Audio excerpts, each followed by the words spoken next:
and welcome to our water cycle in a jar demo lesson. The first thing I'm going to do is start off with the materials that we will be using.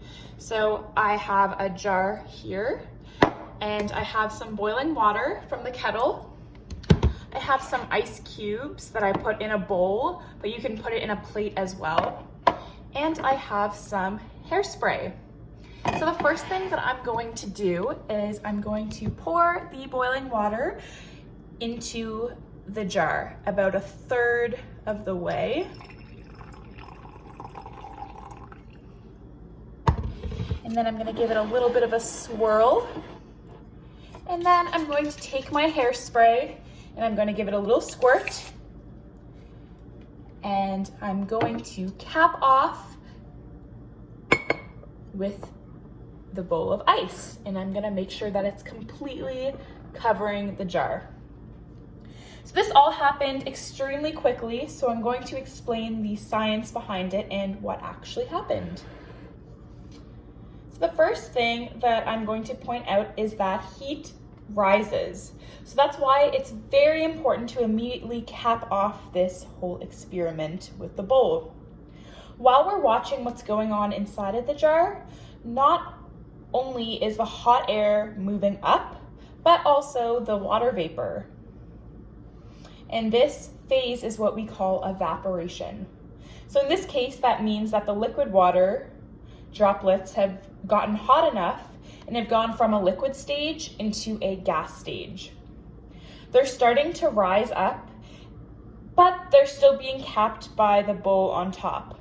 The other thing that we have on top is the ice cubes, and this creates that big temperature contrast, which is a key factor in this demo lesson because as the warm air starts to cool down, it begins to condense.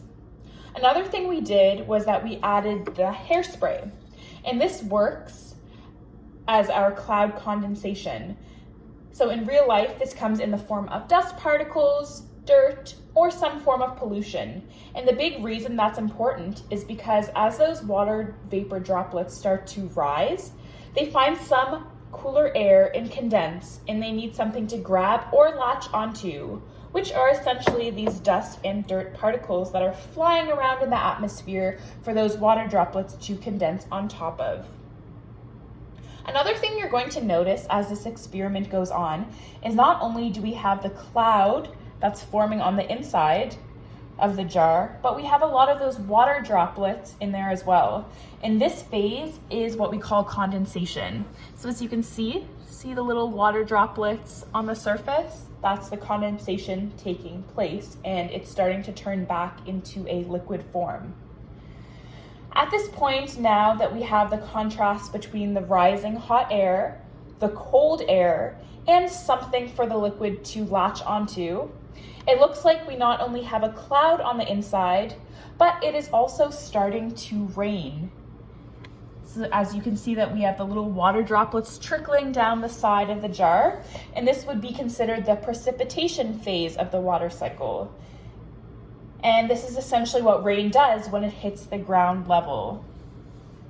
And with the three phases being shown in this experiment, our evaporation, condensation, and precipitation, this is an excellent way for students to learn about the water cycle in their phases in a very fun and engaging way. So thank you for watching, and I hope you enjoyed.